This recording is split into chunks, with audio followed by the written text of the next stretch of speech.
Hai pecinta sepak bola tanah air. Kali ini Timnas PES akan menyajikan berita pilihan untuk kalian. Di antaranya, penebusan dosa AFC kepada Timnas U23.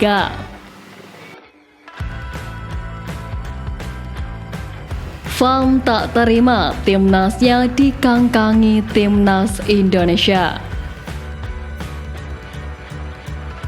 Pelatih Irak dibuat pusing dengan kekuatan baru Timnas Indonesia. Timnas bertabur bintang, Magis STY kombinasikan pemain Eropa dan pemain lokal.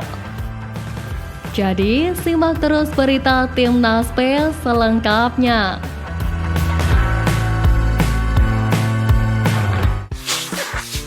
Sebelumnya sempat ada pertanyaan, apakah Justin Hubner dapat turun di laga esok? Mengingat sempat masing-masing terkena satu kartu kuning di laga kontra Yordania U23 dan Uzbekistan U23. Menurut aturan, pemain yang mengantongi 2 kartu kuning harus absen di laga selanjutnya demi menjalani sanksi akumulasi kartu. Namun Justin Hubner tidak perlu menjalani skorsing karena dibantu regulasi AFC. Berdasarkan pasal 54.13 regulasi kompetisi Piala Asia U23 2024, pemain-pemain yang tampil di semifinal Piala Asia U23 2024 akan dihapuskan jumlah kartu kuning yang telah dimiliki di laga-laga sebelumnya. Peraturan ini berlaku bagi pemain yang hanya mengantongi 1 kartu kuning, bukan 2 kartu kuning seperti Rafal Struijk yang terpaksa absen di laga Timnas Indonesia U23 versus Timnas Uzbekistan U23. Justin Hubner bisa main di laga Timnas Indonesia U23 versus Timnas Irak U23 di perebutan tiket Olimpiade Paris 2024 yang dilangsungkan di Abdullah bin Khalifa Stadium pada Kamis 2 Mei besok. Dikutip dari fajar.co.id, sebuah poster bergambar Ganjar Pranowo berbicara soal Timnas Indonesia U23 di semifinal melawan Uzbekistan tersebar di media sosial. Narasinya menyebut bahwa kekalahan itu bagus. Walaupun nantinya timnas hanya sampai semifinal, itu malah lebih baik karena jika juara, timnas akan bertemu tim Israel di Olimpiade nanti. Tapi saya tetap berdoa untuk timnas. Tulis poster itu seolah-olah Ganjar yang mengatakannya. Pegiat media sosial John Sitorus mengomentari hal itu. Ia menyoroti poster tersebut yang memfitnah Ganjar.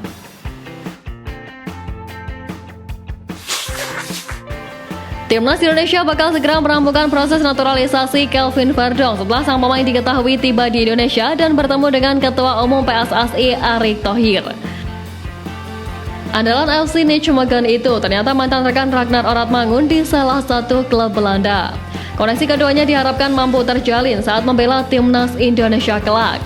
Ragnar sudah lebih dulu menjalani debutnya bersama Timnas Indonesia di kualifikasi Piala Dunia menghadapi Vietnam beberapa waktu lalu. Ragnar pun berhasil mencetak 1 gol dengan proses yang apik lewat skill individunya. Timnas Indonesia mendapat keuntungan dalam perebutan tiket Olimpiade Paris saat menghadapi Irak besok pada Kamis 2 Mei malam.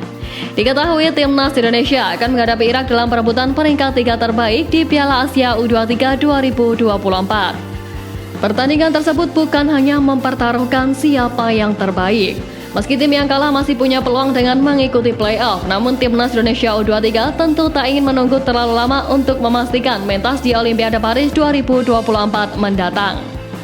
Dalam perebutan tiket tersebut, kedua tim tentu sama-sama berambisi. Serupa dengan Sintayong, pelatih Irak Radi Shenashil secara terang-terangan mengaku tujuannya memang bukan meraih gelar Piala Asia U23, melainkan bisa tampil di Paris. Martin Paes telah menjalani sumpah menjadi WNI dan saat ini PSSI hanya tinggal mengurus perpindahan federasi dari KNVB ke Indonesia. Setelah semua itu selesai, tentu Martin Paes bisa membela Timnas Indonesia nantinya. Pemain berposisi penjaga gawang itu mengaku senang akhirnya bisa menjadi WNI dan bisa segera membela Timnas Indonesia. Dalam waktu dekat, Timnas Indonesia bakal menghadapi laga lanjutan putaran kedua kualifikasi Piala Dunia 2026 zona Asia, di mana Timnas Indonesia dijadwalkan akan menghadapi Irak dan Filipina dalam laga kualifikasi Piala Dunia 2026 pada Juni mendatang. Menurutnya, timnas Indonesia layak untuk bisa tampil di Piala Dunia nantinya. Untuk itu, setelah resmi menjadi WNI, Paes mengaku memiliki target ingin membawa tim Merah Putih tampil di Piala Dunia. Skuad timnas Indonesia dipastikan kian bertabur bintang usai bertambahnya pemain keturunan yang datang ke Indonesia. Setelah Martin Paes, ada juga sosok Calvin Verdong hingga kemungkinan besar di mana kiper Inter Milan Emil Audero juga menunggu dinaturalisasi. Persaingan yang sengit berpotensi tercipta jika PSSI berhasil menaturalisasi Emil Audero yang kini bermain di Inter Milan. Jika posisi kiper saja menciptakan persaingan sengit antar pemain, maka di posisi lainnya kurang lebih hampir sama. Sebagaimana di posisi lini belakang terutama bek tengah yang kini persaingannya makin gila antar pemainnya. Rizky Ridho yang saat ini masih memperkuat Persija Jakarta akan menghadapi persaingan yang kian sengit, di mana sebelumnya Rizky Ridho bersaing dengan Jordi Amat, Elkan Bagot, Fahrudin Arianto untuk memperebutkan starter. Kini ex-pemain Persebaya itu bersaing dengan nama elit seperti Jay Izzas hingga Justin Hubner di posisinya bermain. Selain itu, Hernando Ari yang tampil baik di timnas U23 juga bakal bersaing ketat dengan Martin Paes dan Emil Audero. Pelatih timnas Irak U23 Radisha Naishil mendapatkan sejumlah masalah jelang pertemuan melawan timnas Indonesia U23 pada babak perebutan peringkat ketiga Piala Asia U23 2024. Kekalahan atas Uzbekistan disinyalir akan membuat STY bakal merangkai kekuatan baru untuk mengamankan tiket Olimpiade Paris. Juru taktik berusia 57 tahun itu juga merasa takjub dengan kiprah timnas Indonesia U23 di Piala Asia U23 2024.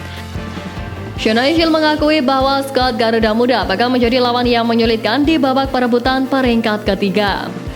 Oleh karena itu, dia meminta anak asuhnya untuk tidak memandang lawan sebelah mata, sebab kesuksesan melenggang hingga semifinal sudah membuktikan betapa berbahayanya skuad asuhan Sintayong.